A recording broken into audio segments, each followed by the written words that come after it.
सन 1486 से 1516 ईस्वी तक ग्वालियर रियासत पर राजा मान सिंह तंवर का अधिकार रहा। यह वह दौर था जब बहलोल लोदी ने ग्वालियर पर कई बार हमले किए। बाद में उसके पुत्र सिकंदर लोदी ने ग्वालियर को बुरी तरह से रौंद कर रख दिया था। इसी दौरान सिकंदर लोदी के बागी भाई जलालुद्दीन लोदी को राजा मान सिंह ने उसके मुस्लिम साथियों सहित अपने यहाँ शरण देकर सिकंदर लोदी से एक नया झगड़ा मोल ले लिया था।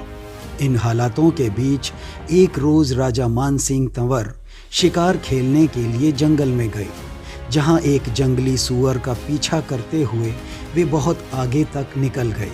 जैसे ही वे एक खुले मैदान में पहुँचे तो वहाँ का नज़ारा देखकर हैरान रह गए। जिस सूअर का वे पीछा कर रहे थे उसके सीने में एक तीर धंसा था और पास ही एक बाघ मरा पड़ा था जिसके माथे पर बरछी घुसी हुई थी, जिनकी देखभाल एक युवक और युवती कर रहे थे।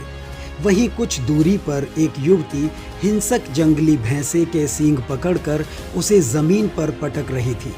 मान सिंह ने बाघ का बारीकी के साथ निरीक्षण करने के बाद वहां खड़ी युवती से पूछा, नाहर के सिर पर किसकी बरछी है? इस पर पास खड़ी युवती ने बताया कि यह बरछी निन्नी की है, जो वहां जंगली भैंसे को जमीन पर पटक चुकी है। इस पर राजा ने फिर से प्रश्न किया, इस सूअर के सीने पर किसका तीर है? इस पर युवती बोली, निन्नी का है। इतना सुनते ही मान सिंह के मुंह से निकला, वाह धन्य हो, तुम दोनों ही धन्य हो। अब तक निन्नी भी वहां आ पहुंची थी। राजा ने अपने गले से सोने का रत्न जड़ित हार निकालकर निन्नी के गले में डाल दिया। तब युवती निन्नी ने अपना परिचय दिया और बताया कि उसके साथ जो युवती है उसका नाम लाखी है और जो जाति से नटनी है। वे दोनों आपस में सहेलियां हैं, जबकि साथ खड़ा युवक उसका भाई अटल है और वे सब सांक नदी के तट पर बसे राई गांव में रहने वाले गुजर हैं। तब निन्नी के भाई अटल ने कहा, महाराज हमारा घर पास ही है, कृपा कर वहां चलकर जलपान ग्रहण करें।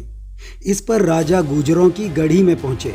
जलपान करने के बाद उन्होंने निन्नी के माता पिता के सामने निन्नी से विवाह करने की इच्छा प्रकट की। इस पर निन्नी ने राजा के सामने अपनी 3 शर्तें रखीं। पहली शर्त यह रखी कि वह राजा की पहले से मौजूद 8 पत्नियों की भीड़ में शामिल नहीं होगी और न ही राजा की प्रधान रानी सुमन मोहिनी की अनुचर बनेगी। वहीं निन्नी के लिए राजा को एक अलग महल बनवाना होगा। दूसरी शर्त के मुताबिक राजा को सांक नदी का पानी उसके महल तक लाने के लिए एक नहर खुदवानी होगी। जबकि तीसरी शर्त यह थी कि राजा जब भी राज्य से बाहर जाएंगे तो उसे अपने साथ लेकर चलेंगे। इस पर राजा ने बिना हिचकिचाहट के निन्नी की तीनों शर्तें मान लीं। ग्वालियर गजेटियर के मुताबिक राजा मान सिंह और गुजरी रानी का विवाह 1492 ईस्वी में हुआ था और उसी समय लाखी और अटल की शादी भी राजा ने करवा दी। वही शर्तों के मुताबिक 1507 ईस्वी तक ग्वालियर के किले में मान मंदिर और 28 कमरों वाला गुजरी महल बनकर तैयार हो चुके थे। राजा का अधिकांश समय निन्नी के साथ गुजरी महल में ही बीतता था।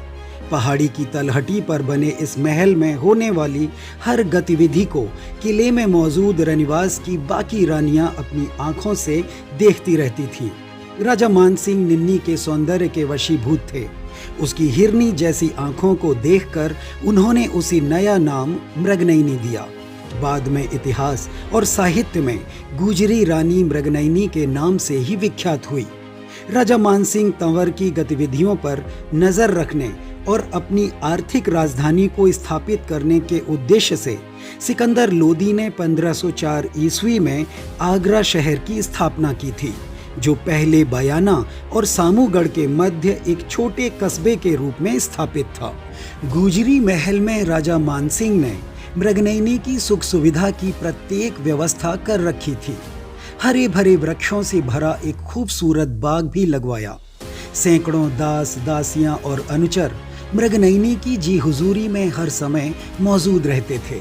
रानी को गीत, संगीत और नृत्य का भी बेहद शौक था। महान संगीतज्ञ बैजनाथ उर्फ बैजू बाबरा राजा मानसिंह के दरबारी गायक थे।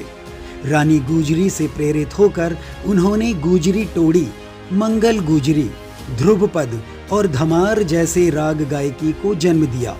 इतिहासकार फरिश्ता ने राजा मानसिंह को एक वीर योद्धा बताते हुए उनके शासनकाल को तंवर वंश के शासन का स्वर्णकाल माना है। वहीं गुजरी रानी मृगनयनी अपने शौर्य और कला मर्मज्ञता के लिए विख्यात थी। उनका महल उनकी परिकल्पना के अनुसार ही बनाया गया था। राजा मानसिंह से रानी को 2 पुत्र पैदा हुए, जहां बड़े बेटे का नाम राजे था तो दूसरे का बाले। 1516 ईस्वी में राजा मानसिंह की मृत्यु हो गई। उनकी मृत्यु के बाद उनके परम मित्र विजय जंगम लिंगायत ने सभी रानियों से आपस में सलाह मशविरा कर नए राजा का चुनाव करने को कहा। तब गुजरी रानी मृगनयनी ने अपने पुत्रों राजे और बाले के स्थान पर बड़ी रानी सुमन मोहिनी के पुत्र विक्रमजीत उर्फ विक्रमादित्य को नया राजा घोषित करने के पक्ष में अपना मत दिया। रानी मृगनयनी यदि राजा से पृथक महल की मांग न करती तो संभवतः हम उन्हें कब का भुला चुके होते।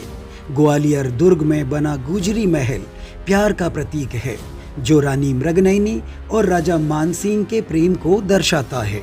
ऐसी ही रोचक जानकारियों के लिए आप हमसे जुड़े रहें और हमारे चैनल को सब्सक्राइब कर लें। तो आज की वीडियो में सिर्फ इतना ही। मिलते हैं फिर किसी नए टॉपिक के साथ।